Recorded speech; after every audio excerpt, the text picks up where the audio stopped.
Hello साथियों, स्वागत है आपका हमारे एक और सेशन में।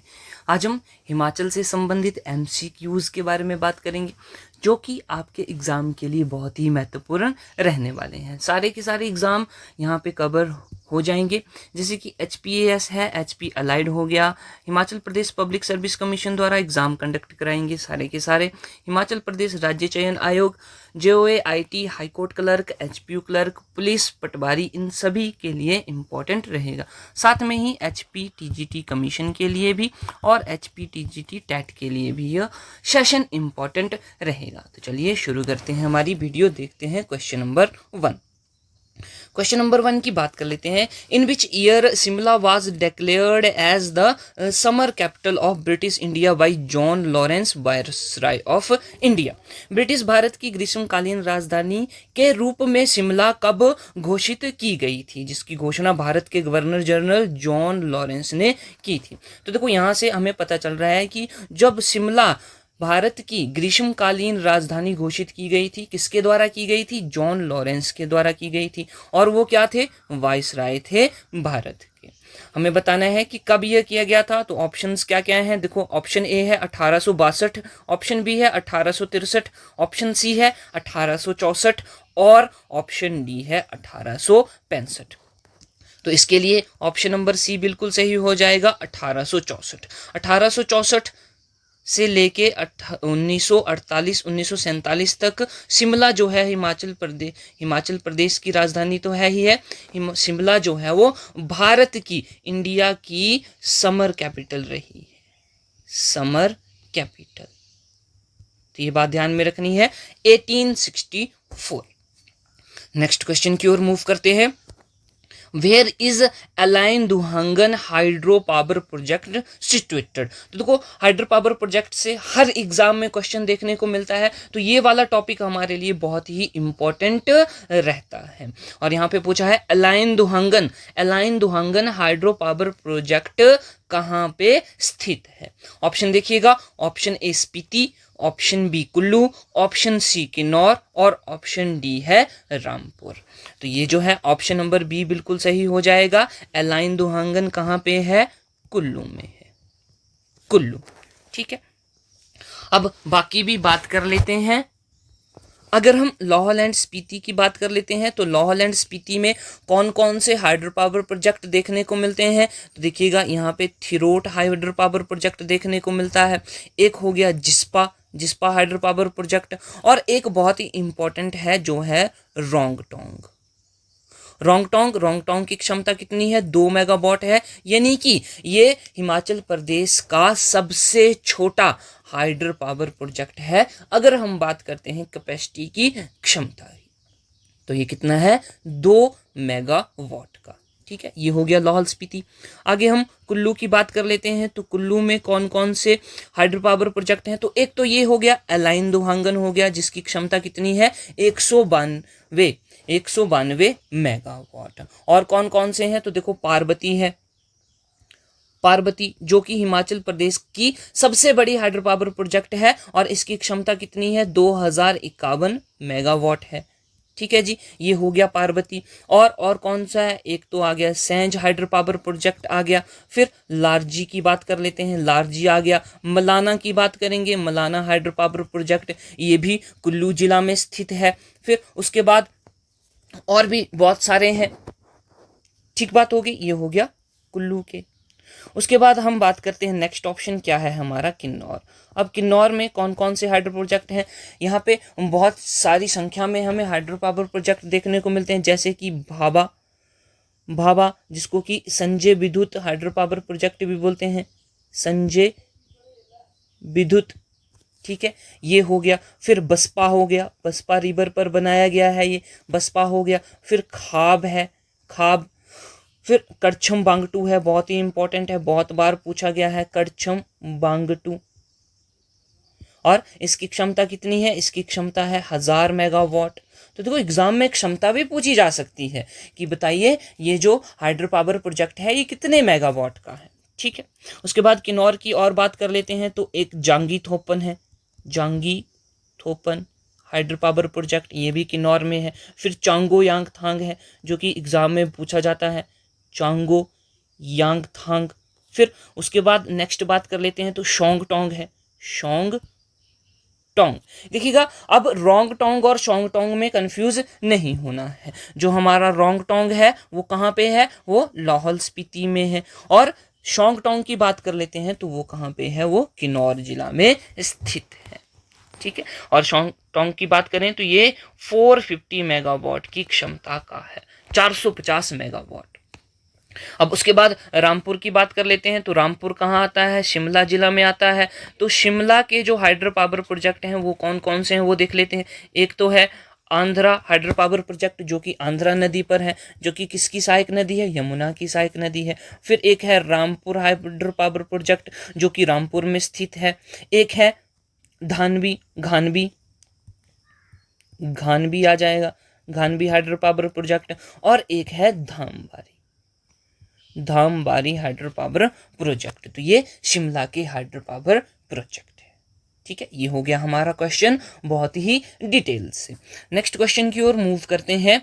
Yes, Rampur town is located on the left bank of river. Rampur नगर किस नदी के बाएं किनारे पर स्थित है। तो रामपुर के पास कौन सी नदी है, एक ही नदी है।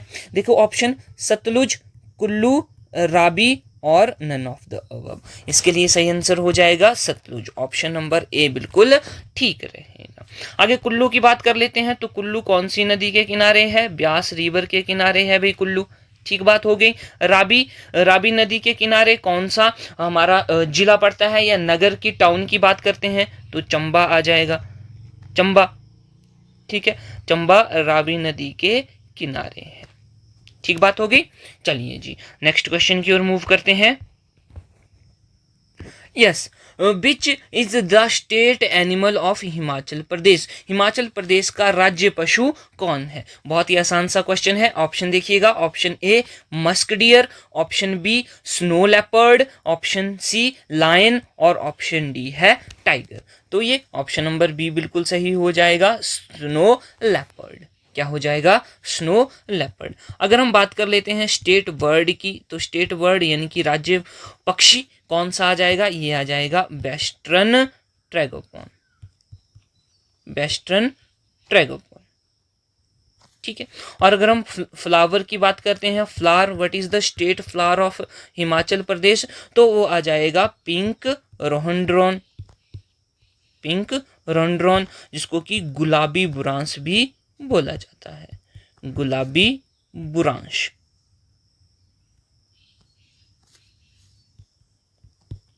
गुलाबी बुरांश।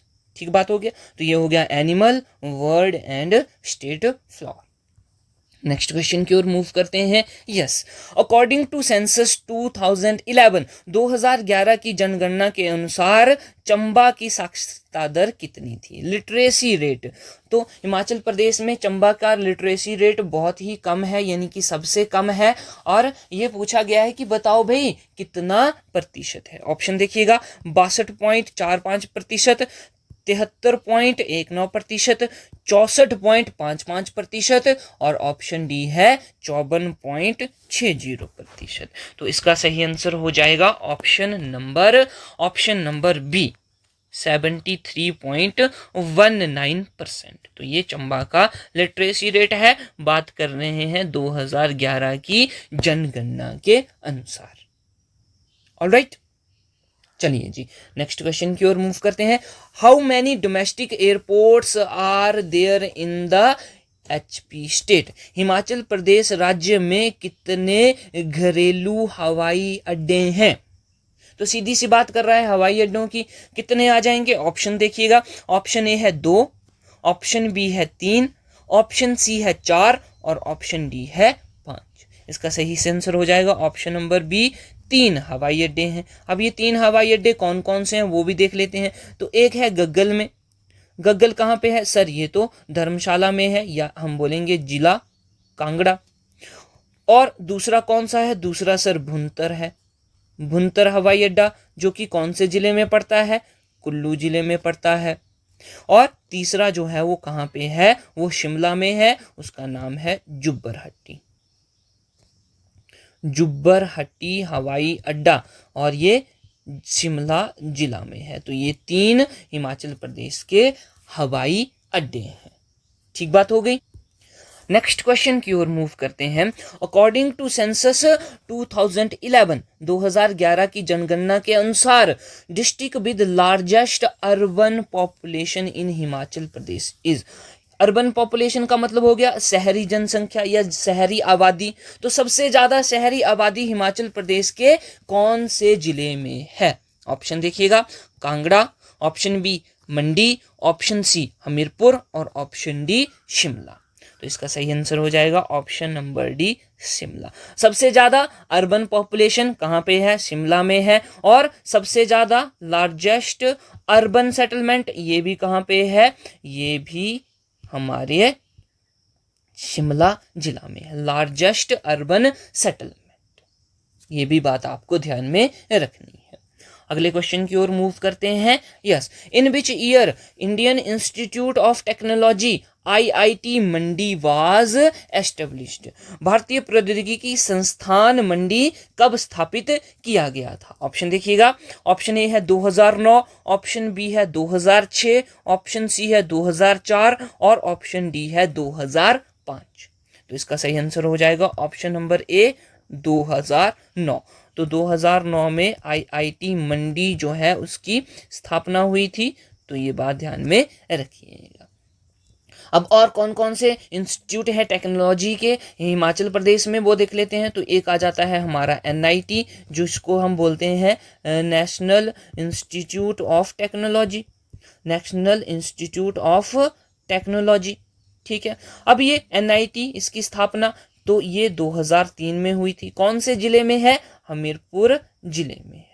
अब बात ध्यान में रखना है, NIT का नाम पहले की अगर हम बात कर लेते हैं तो ये था REC, regional engineering college, reasoning engineering college, जिसकी स्थापना 1984 में हुई थी। फिर इसका नाम बदल दिया गया, NIT रख दिया गया 2003 में।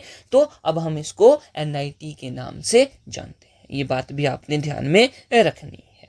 चलिएगा, उसके बाद नेक्स्ट हम बात कर लेते हैं। नेक्स्ट क्वेश्चन आता है। यस, चौधरी स्वर्ण कुमार हिमाचल प्रदेश कृषि विश्वविद्यालय was established in year.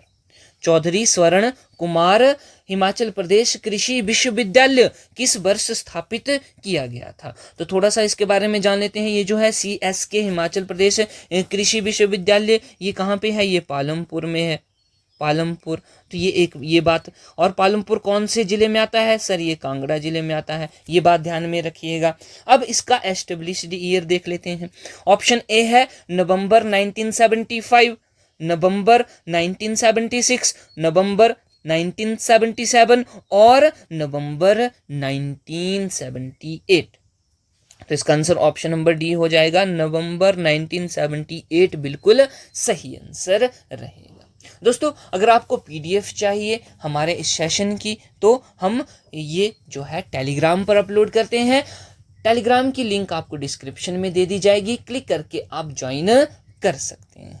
Alright, चलिएगा नेक्स्ट की ओर मूव करते हैं। नेक्स्ट आ जाता है, in which year Himachal Pradesh university established as Summer Hill Shimla. Himachal Pradesh विश्वविद्यालय किस वर्ष समर हिल शिमला में स्थापित किया गया था? ऑप्शंस देखिएगा। ऑप्शन नंबर 1 है 22 जुलाई 1969, ऑप्शन बी है 22 जुलाई 1970, ऑप्शन सी है 22 जुलाई 1971 और ऑप्शन नंबर डी है 22 जुलाई 1972।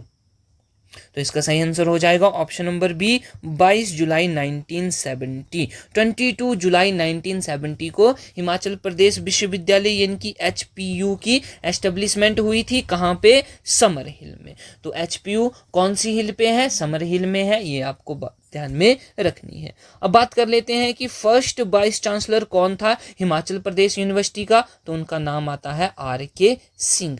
ये भी एग्जाम में क्वेश्चन पूछा गया है कि बताओ भाई हिमाचल प्रदेश यूनिवर्सिटी के पहले वाइस चांसलर कौन थे। अगर हम चांसलर की बात कर लेते हैं तो चांसलर कौन होता है? तो वो होते हैं गवर्नर। किसी भी राज्य का यूनिवर्सिटी का जो चांसलर होता है वो कौन होता है, उस राज्य का गवर्नर होता है। तो हमारा हिमाचल का गवर्नर कौन है अभी, तो वो है शिव प्रताप। तो आप बात ध्यान में रखिएगा। नेक्स्ट क्वेश्चन की ओर बात कर लेते हैं।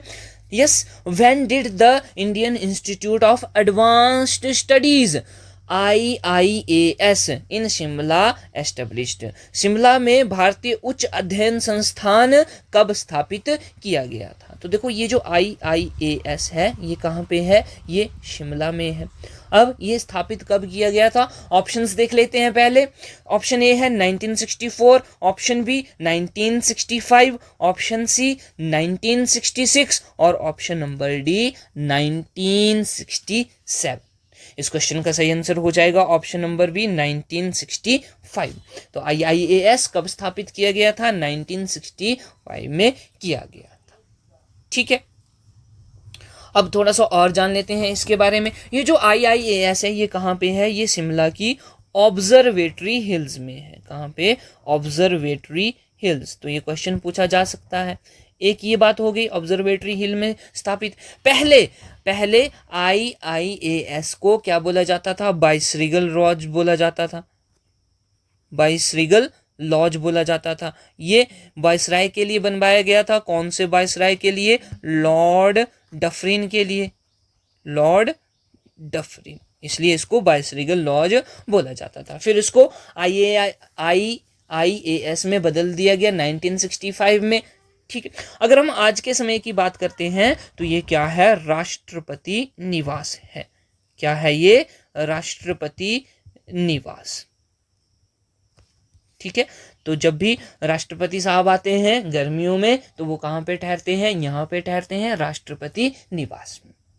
ऑलराइट, चलिएगा नेक्स्ट क्वेश्चन की ओर मूव करते हैं। यस, द कालका Shimla railway track passes through dash tunnels, कालका शिमला रेलवे ट्रैक कितनी सुरंगों से गुजरता है। ऑप्शन देखो, ऑप्शन ए है 100, ऑप्शन बी है 101, ऑप्शन सी है 102 एंड ऑप्शन डी है 103।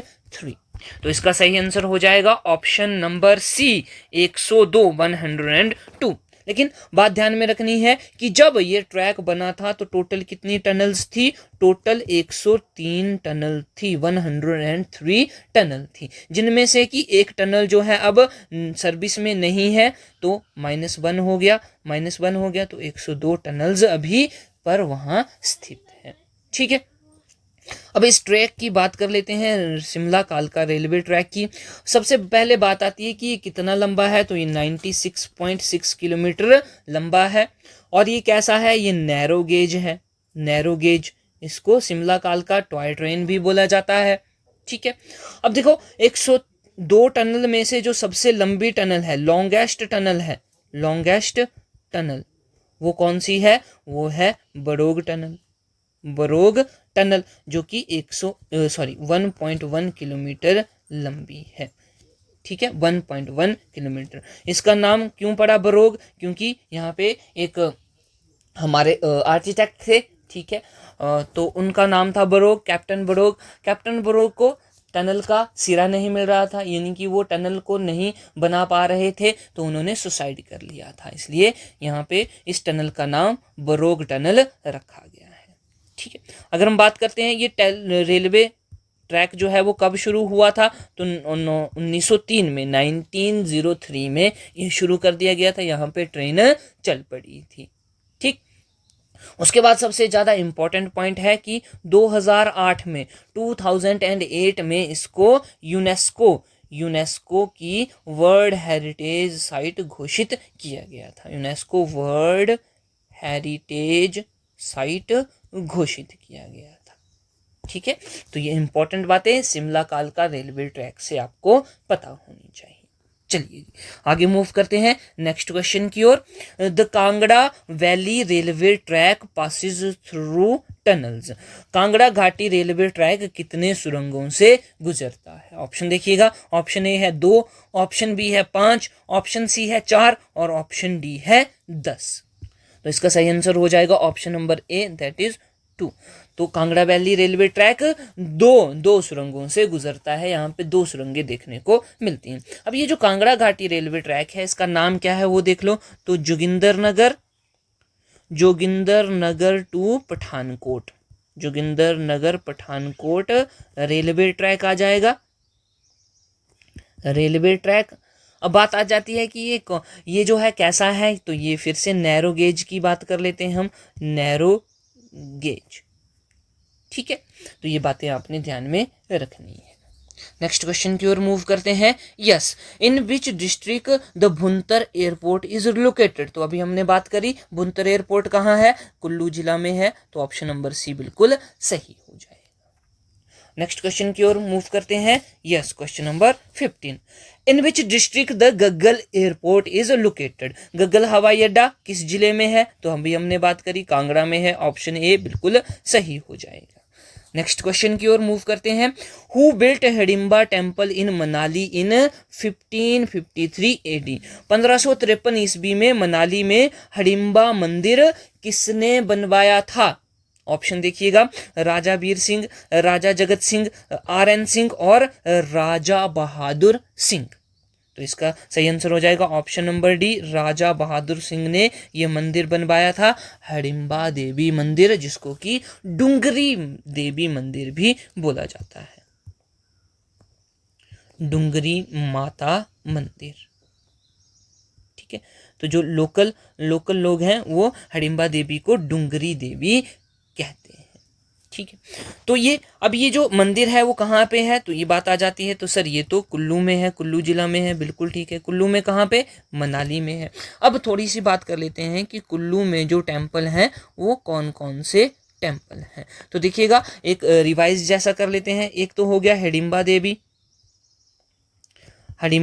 देवी मंदिर हो गया, और कौन कौन से हैं, जाम्बलू मंदिर है, बहुत ही इंपॉर्टेंट है। मणिकरण भाई, मणिकरण तो सभी को पता है, बहुत ही फेमस है। फिर गौरी शंकर टेम्पल हो गया, गौरी शंकर टेम्पल, ठीक है। फिर बजौरा टेम्पल, बजौरा मंदिर हो गया, ठीक बात हो गई। और कौन सा है, जैसे त्रिपुरा सुंदरी है, त्रिपुरा सुंदरी मंदिर है, ये भी कुल्लू जिले में देखने को मिलता है, ठीक है। बिजली महादेव है, बहुत ही ये भी फेमस है, बिजली महादेव मंदिर, बिजली महादेव हो गया। और अगर हम बात कर लेते हैं मनु टेम्पल, ये तो बहुत ही फेमस है, मनाली का मनु टेम्पल, बहुत ही पुराना मंदिर है मनु टेम्पल। फिर रघुनाथ मंदिर इम्पॉर्टेंट है, रघुनाथ टेम्पल, जहाँ से जो कुल्लू का दशहरा है वो शुरू होता है रघुनाथ टेम्पल से। अब ये जो मंदिर है रघुनाथ, ये किसके द्वारा बनवाया गया था, ये बनवाया गया था राजा जगत सिंह, राजा जगत सिंह। ये इंपॉर्टेंट बात रहती है, क्वेश्चन पूछा जाता है, ठीक बात होगी। चलिए जी, नेक्स्ट क्वेश्चन की ओर मूव करते हैं। Yes, what is the height of Shimla above sea level. Shimla की हाइट कितनी है समुद्र तल से, तो इसका आंसर सीधी सी ऑप्शन नंबर ए आ जाएगा, 2205 मीटर, यानी कि 2205 मीटर ऊंचा है शिमला समुद्र तल से, ठीक है। नेक्स्ट क्वेश्चन की ओर मूव करते हैं। Yes, how many districts are there in Himachal Pradesh in 1966। 1966 में हिमाचल प्रदेश में कितने जिले थे। ऑप्शन देखो, ऑप्शन ए है 13, ऑप्शन बी है 14, ऑप्शन सी है 10 और ऑप्शन डी है 19। इसका सही आंसर हो जाएगा option number C, that is 10। 10 जिले थे हिमाचल प्रदेश के 1966 में। तो देखो 1966 में क्या हुआ था, पंजाब स्टेट रीऑर्गेनाइजेशन हुई थी, पंजाब स्टेट रीऑर्गेनाइजेशन। तो हिमाचल प्रदेश को जितने भी पहाड़ी क्षेत्र पंजाब में आते थे वो दे दिए गए थे, जैसे कि अगर हम खजियार की बात कर लेते हैं, फिर जो कि चंबा में है वो हो गया, फिर कुछ क्षेत्र जो है सोलन वाले क्षेत्र जो है, फिर अंबाला के जो कुछ क्षेत्र हैं वो हिमाचल प्रदेश को दे दिए थे। फिर होशियारपुर तहसील का जो कांगड़ा वाला क्षेत्र है, ऊना वाला क्षेत्र है, वो हिमाचल प्रदेश को दे दिया गया था। तो हिमाचल प्रदेश के टोटल कितने जिले हो गए थे, 10 जिले हो गए थे, ठीक है। अब ये 10 कौन कौन से हैं, तो देखो अगर हम बात करते हैं 1948 की, 1948 के समय 4 जिले थे। कौन कौन से थे, एक तो था भी महासू जो कि सबसे बड़ा जिला था, दूसरा कौन था, सिरमौर जिला था, ठीक है जी। फिर एक आ जाता है मंडी जिला आ जाता है, और एक जिला जो है वो आ जाता है चंबा। ये 4 जिले थे। फिर उसके बाद एक और जिला जुड़ता है यहाँ पे, बिलासपुर जिला, तो ये 5वां जिला हो जाता है। फिर उसके बाद ये होता है 1954 में। उसके बाद अगर हम बात कर लेते हैं नेक्स्ट जो है 1960 की बात होती है, तो किन्नौर एक और जिला यहाँ पे जुड़ जाता है। टोटल कितने जिले हो गए भाई? ये तो 6 जिले हो गए। ठीक। अब जब पंजाब रीऑर्गेनाइजेशन होती है तो 4 जिले और जुड़ जाते हैं। कौन कौन सा? एक तो आ गया भाई शिमला जिला आ जाता है, कांगड़ा जिला आ जाता है, फिर कुल्लू जिला आ जाता है, और साथ में लाहौल स्पीति, ये जिले। तो ये कितने हो गए? ये 10 जिले हो गए 1966 में। ऑलराइट, चलिए जी आगे नेक्स्ट मूव करते हैं। नेक्स्ट क्वेश्चन आ जाता है, Shrimati Sheila Kaul was first of Himachal Pradesh. Sheila Kaul Himachal Pradesh की पहली थी। क्या थी? Option A women governor, option B women police officer, option C women chief secretary, और ऑप्शन डी है वुमेन चीफ जस्टिस। तो इसका सही आंसर हो जाएगा वुमेन गवर्नर। ये हिमाचल प्रदेश की पहली महिला राज्यपाल थी, श्रीमती शीला कौल। भाई बात ध्यान में रखनी है। नेक्स्ट क्वेश्चन देख लीजिए। देखो, Kibjuna, Tanmu, Gyundi are the tributaries of the river. Kibjuna, Tanmu, Gyundi किस नदी की सहायक नदियां हैं? ऑप्शन देखिएगा। Option A Beas, option B Sutlej, option C Ravi, और ऑप्शन डी चिनाब। इसका सही आंसर हो जाएगा ऑप्शन नंबर सी रावी नदी की सहायक नदियां हैं। देखो, अगर एग्जामिनर टफ क्वेश्चन डालना चाहे तो ये क्वेश्चन डाल सकता है। नेक्स्ट क्वेश्चन देखिएगा। Yes, lady of Kelong is located in Lahaul Spiti district is a famous. Kelong Lahaul Spiti जिले में स्थित मशहूर लेडी ऑफ केलोंग क्या है? ऑप्शन देखिएगा। ग्लेशियर है, हिमनद है, ऑप्शन बी माउंटेन पीक, एक पहाड़ी चोटी है, ऑप्शन सी है माउंटेन पास, ये पहाड़ी दर्रा है, या फिर ऑप्शन डी रिवर, ये या एक नदी है। तो ये आ जाएगा एक ग्लेशियर। ऑप्शन नंबर ए बिल्कुल सही रहेगा, लेडी ऑफ केलोंग। इंपॉर्टेंट बात है। नेक्स्ट मूव करते हैं। Yes, question number 22। Shri Naina Devi is a tehsil of which district. Shri Naina Devi कौन से जिले की एक तहसील है? Option A Bilaspur, option B Una, option C Shimla, option D Hamirpur. सही आंसर हो जाएगा बिलासपुर, ऑप्शन नंबर ए।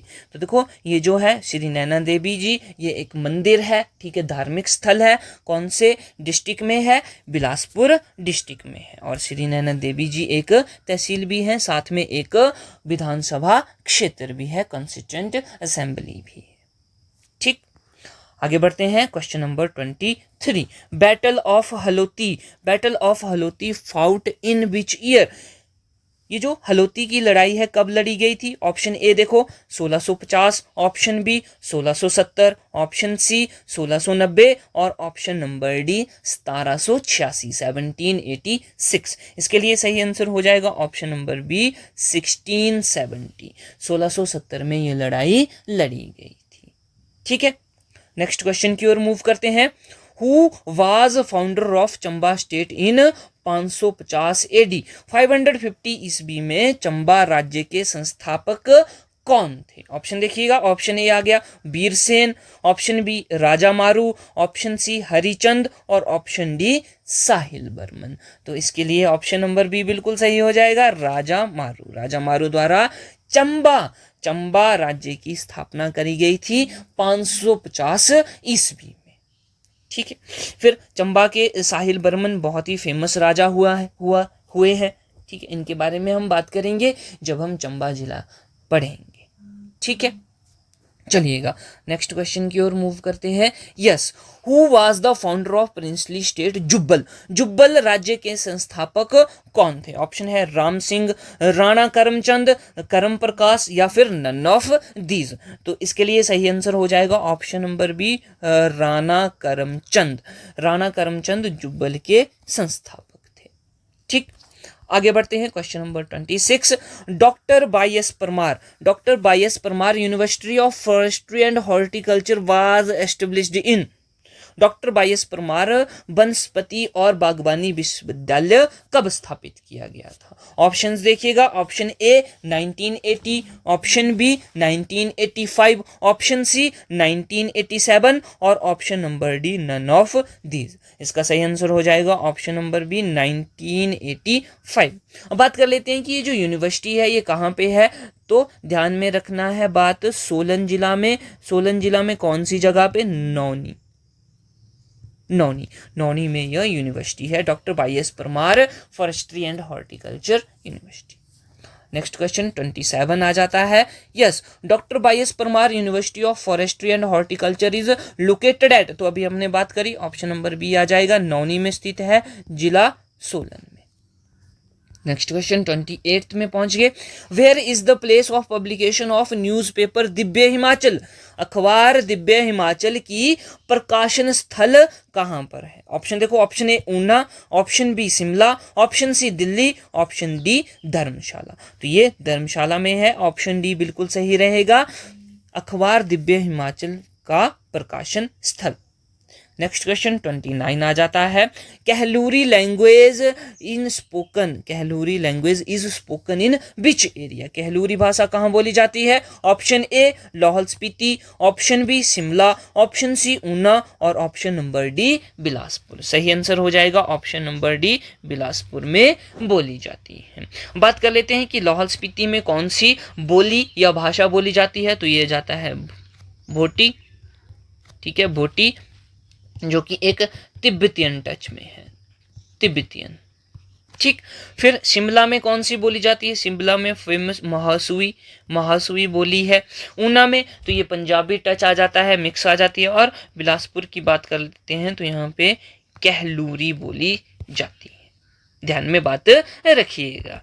नेक्स्ट क्वेश्चन की ओर मूव करते हैं, question number 30। Yes, Gujjars are the descendants of, Gujjar किसके वंशज हैं? ऑप्शन देखो, ऑप्शन ए है हुन्स, ऑप्शन बी है आर्यन, ऑप्शन सी है किरात और ऑप्शन डी है खनेट। तो इसका सही आंसर ऑप्शन नंबर ए हो जाता है, ये हुनों के वंशज हैं। गुज्जर किसके वंशज हैं? हुनों के, हुन्स, ठीक। ऑलराइट, तो ये था हमारा आज का सेशन। उम्मीद करता हूँ कि ये आपके लिए बहुत ही महत्वपूर्ण रहेगा और आपकी बहुत सारी मदद करेगा आपके आने वाले एग्जाम में। इसी तरह की वीडियोस के लिए बने रहें हमारे साथ, हमारा चैनल जरूर सब्सक्राइब करें और साथ में ही शेयर करें हमारी वीडियो। टेलीग्राम चैनल के साथ भी आप ज़रूर जुड़ें, जिसकी लिंक आपको डिस्क्रिप्शन में दे दी जाएगी। तो मिलते हैं नेक्स्ट वीडियो में। जय हिंद।